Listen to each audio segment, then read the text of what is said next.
Long মার্চের কথা বলা হয়েছিল, সেটির জন্যই মূলত চট্টগ্রাম বিশ্ববিদ্যালয় সহ বেসরকারি বিশ্ববিদ্যালয়, কলেজ, মাদ্রাসা বিভিন্ন প্রতিষ্ঠানের শিক্ষার্থীরা জড়ো হয়। 4টার আগে আমরা দেখেছি 16 শহরের স্টেশন থেকে এই লং মার্চ, শহীদি যে লং মার্চ, সেটি শুরু হয়ে আমরা দেখেছি যে চট্টগ্রামের মুরাদপুর হয়ে বহদ্দার হাটের ঠিক আগে ঘুরে আবারও এটি এখন মুরাদপুরে এসে তারা অবস্থান করছেন এবং এই লং মার্চের মধ্য দিয়ে তারা যেটি বলছেন যে দীর্ঘ 16টি বছর যে স্বৈরশাসন ছিল, সেই স্বৈরশাসন থেকে বাংলাদেশের মানুষ মুক্ত হয়েছে ছাত্র জনতার যে আন্দোলন, সেই আন্দোলনের মধ্য দিয়ে, এবং এই আন্দোলনকে সফল করতে গিয়ে যারা শহীদ হয়েছেন, বিশেষ করে চট্টগ্রামের কথা যদি বলি, আমরা দেখেছি যে জুলাইয়ের যে আন্দোলন, সেই আন্দোলন আগস্টে গিয়ে 5 তারিখের যে সফলতা, সেই সময়টাতে আসলে চট্টগ্রামে 12 জন কিন্তু মারা গিয়েছেন, নিহত হয়েছেন। একই সাথে শতাধিক মানুষ কিন্তু আহত হয়েছিল, শিক্ষার্থী, ছাত্র জনতা আহত হয়েছিল এবং তাদের আত্মার মাগফিরাত, যারা মারা গিয়েছেন তাদের আত্মার মাগফিরাত যেমন কামনা করা হচ্ছে, একই সাথে যারা এই আন্দোলনে চোখ হারিয়েছেন, হাত হারিয়েছেন, পা হারিয়েছেন, তাদের প্রতি সমবেদনা যেমন জানানো হচ্ছে এই লং মার্চের মধ্য দিয়ে। একই সাথে আমরা দেখতে পাচ্ছি যে এখানে তারা এই যে স্বৈরশাসনের যে একটা বিষয় ছিল, সেটি থেকে বাংলাদেশ মুক্ত হয়েছে এবং একটি সুন্দর বাংলাদেশ বিনির্মাণ হবে এই ছাত্র জনতার হাত ধরে, তারা এমনটি আশা করছেন এবং তারা বলছেন যে এই যে আন্দোলন, সেই আন্দোলন সংগ্রামের মধ্য দিয়ে বাংলাদেশ যে নতুন একটি বাংলাদেশে রূপ নেবে, সেই প্রত্যাশা তারা ব্যক্ত করছেন এই সমাবেশ এবং লং মার্চের মধ্য দিয়ে। আর আমরা দেখতে পাচ্ছি যে হাজার হাজার ছাত্র জনতা কিন্তু এই লং মার্চে অংশগ্রহণ করেছে এবং সুন্দর একটি বাংলাদেশ বিনির্মাণে তারা প্রত্যয় ব্যক্ত করছেন এই সমাবেশের মধ্য দিয়ে, এই লং মার্চের মধ্য দিয়ে। দর্শক, আমরা এবার চলে যাচ্ছি ঢাকাতে, সেখানে আছেন সহকর্মী সাকিব, তিনি জানাবেন সেখানকার অবস্থা।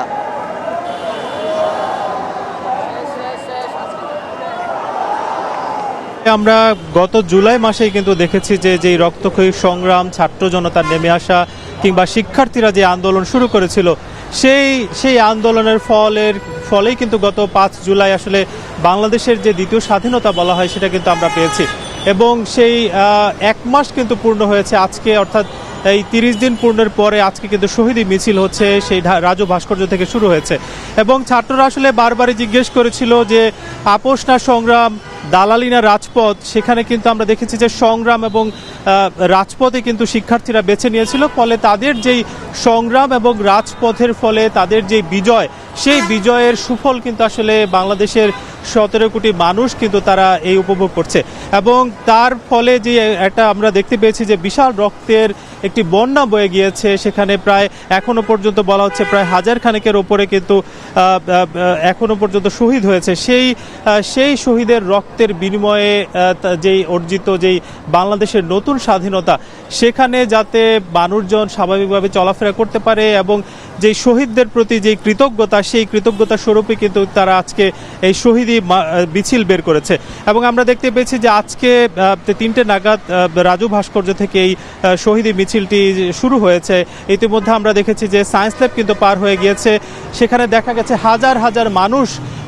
ছাত্র জনতা কিংবা আপামর সাধারণ যে মানুষ, তারা কিন্তু অংশ নিয়েছে। এর বাইরেও দেখেছি যাদের আসলে সন্তান কিংবা যাদের পরিজন, আত্মীয় স্বজন যারা আসলে শহীদ হয়েছেন, তারাও কিন্তু এই মিছিল আসলে সমবেত হয়েছেন। তাদের ভাষ্য যে এই যে বাংলাদেশের নতুন যে একটি বাংলাদেশ পেলাম, তার ফলে তাদের যে নিজেদের স্বজনরা যে রক্ত দিয়েছে এবং সেই রক্তের কথা স্মরণ করেই কিন্তু তারা এখানে এসেছে। একটু জানিয়ে রাখতে চাই যে আজকে দুপুরের পরপরই কিন্তু রাজু ভাস্কর্যে সেখানে কিন্তু 12 জন উপস্থিত হওয়া শুরু করেছেন এবং সেটা 3টে নাগাদ কিন্তু শহীদ মিনার কিংবা আশপাশের যে এলাকাগুলো রয়েছে, সেই এলাকাগুলোতে কিন্তু একেবারে পরিপূর্ণ হয়ে গিয়েছে এবং সেই মিছিল নিয়ে আজকে একটি শুধুমাত্র আমরা অন্যান্য যে কর্মসূচিগুলো দেখি, যে এর আগেও যেই রাজনৈতিক দলগুলোর কর্মসূচি ছিল, সেখানে আমরা বিভিন্ন মার্চ করতে দেখেছি, তবে এত লম্বা মার্চ কিন্তু সেটা কমই দেখা গেছে। যদিও আসলে আমরা দেখতে পেয়েছি যে শিক্ষার্থীরা শুধুমাত্র ঢাকা বিশ্ববিদ্যালয়ের শিক্ষার্থী নয়, আশপাশের যেই কলেজ কিংবা স্কুলগুলো, সেই শিক্ষার্থীরাও কিন্তু তারা এখানে স্বতঃস্ফূর্তভাবে সমবেত হয়েছেন কিছুক্ষণ আগে কিন্তু দেখতে পেয়েছি যে সায়েন্স ল্যাব থেকে শুরু করে আশপাশের যেই স্কুল কলেজগুলো রয়েছে সেই কলেজগুলো থেকে কিন্তু শিক্ষার্থীরা তাদের যেই শিক্ষার্থীর যেই পোশাক রয়েছে সেই পোশাকে কিন্তু তারা বের হয়ে এসেছেন। আমরা বিগত সময় অর্থাৎ গত জুলাই মাসেও কিন্তু দেখেছি যে সবাই আসলে আইডি কার্ড ঝুলিয়ে কিংবা তাদের যে পোশাক রয়েছে সেই পোশাক পরে কিন্তু তারা আন্দোলনে নেমেছিলেন, এবং আজকেও কিন্তু একই অবস্থায় দেখা যাচ্ছে যে তাদের যে আসলে আইডেন্টিটি সেই আইডেন্টিটি নিয়েই কিন্তু তারা আসলে রাজপথে নেমেছেন। এবং এখানে যেটা বলা হচ্ছে যে আগামীর বাংলাদেশ এবং একটি সুন্দর বাংলাদেশ এবং স্বৈরাচার মুক্ত কিংবা ফ্যাসিবাদ মুক্ত যেই বাংলাদেশ সেটা কিন্তু তাদের বরাবরই দাবি। গত জুলাই মাস থেকে তারা যে কোটা সংস্কার আন্দোলন শুরু করেছিলেন সেই কোটা সংস্কার আন্দোলন এক পর্যায়ে যখন স্বৈরাচার বিরোধী আন্দোলনের রূপ নিল কিংবা ফ্যাসিবাদ বিরোধী আন্দোলন, সেখান থেকে কিন্তু বারবার বলা হচ্ছিল যে আমরা এমন একটি বাংলাদেশ চাই যেই বাংলাদেশে কোনো ধরনের ফ্যাসিবাদিজম কিংবা কোনো ধরনের স্বৈরাচার আসলে থাকবে না, সেখানে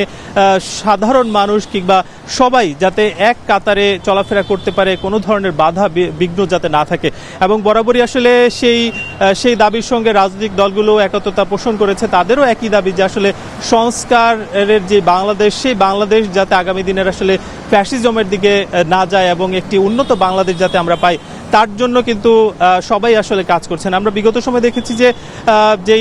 যারা আসলে এখানকার শিক্ষার্থীদের প্রতিনিধি রয়েছেন, সমন্বয়করা রয়েছেন, তাদের আসলে বরাবরই একটাই দাবি যে শুধুমাত্র শিক্ষার্থীদের যেই কোটা সংস্কার আন্দোলন সেই কোটার তো সংস্কার প্রয়োজনই, তবে প্রতিটি জায়গায় কিন্তু আসলে বাংলাদেশের সংস্কার প্রয়োজন। আমরা সাম্প্রতিককালে দেখেছি যে যেই দুর্নীতির যেই খাতগুলো সেগুলো কিন্তু একেবারে উঠে এসেছে। বিভিন্ন প্রকল্প, বিদ্যুৎ থেকে শুরু করে বিদ্যুৎ, জ্বালানি কিংবা অন্যান্য যে প্রকল্পগুলো রয়েছে সবগুলো প্রকল্পেতে কিন্তু আসলে বড় ধরনের দুর্নীতি হয়েছে। ফলে আসলে শিক্ষার্থীরা যেটা বলছেন যে একটি উন্নত বাংলাদেশ, একটি দুর্নীতি মুক্ত বাংলাদেশ তারা যাতে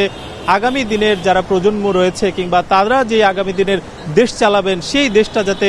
এরকম হয়। এবং একটু জানিয়ে রাখতে চাই যে এই যে মিছিলটি শুরু হয়েছে সেই মিছিলটি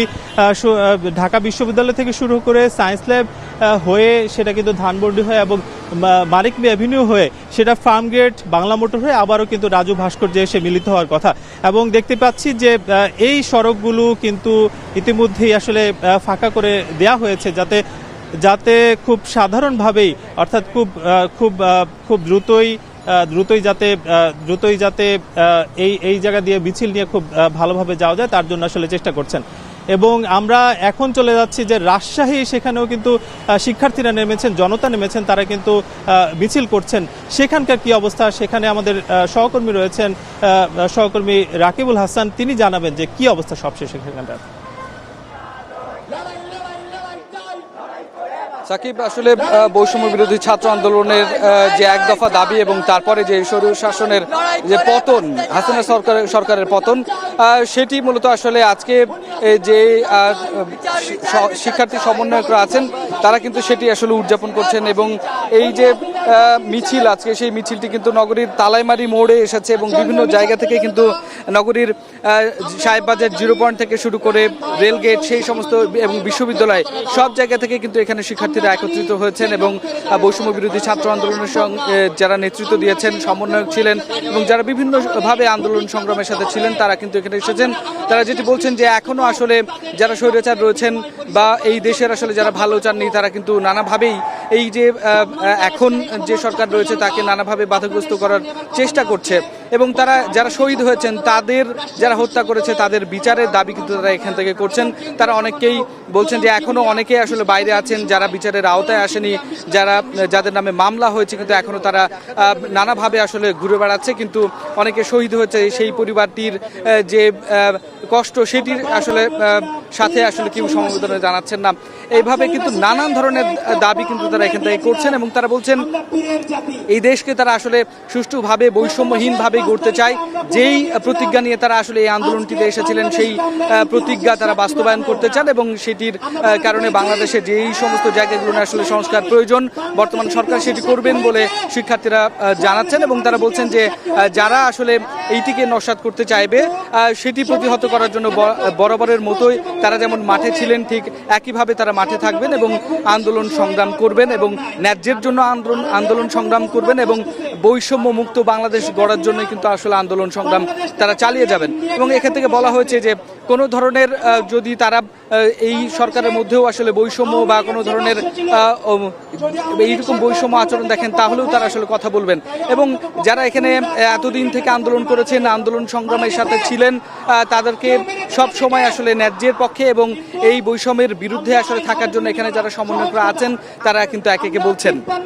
এখানে নগরীর যে তালাইমারি মোড়টি রয়েছে সেখানে তারা এই তালাইমারি মোড়ে একটি পিক আপের ওপরে দাঁড়িয়ে কিন্তু প্রত্যেক সমন্বয়করা আছেন, একে একে কথা বলছেন এবং নগরীর বিভিন্ন প্রান্ত থেকে বিভিন্ন শিক্ষার্থীরা আছেন তারা কিন্তু আসলে এখানে কথা বলছেন। তো রাজশাহীতে এই যে আমরা বিকেল 3:30 থেকে আসলে দেখছি এবং প্রতি মুহূর্তে কিন্তু শিক্ষার্থীর সংখ্যা এবং এই জমায়েত কিন্তু আসলে বাড়ছে। তো রাজশাহী তালাইমারি মোড় থেকে এই ছিল আমার কাছে সর্বশেষ। চলে যাব ঢাকায়, সেখানে আছে সহকর্মী নাজমুল সাকিব।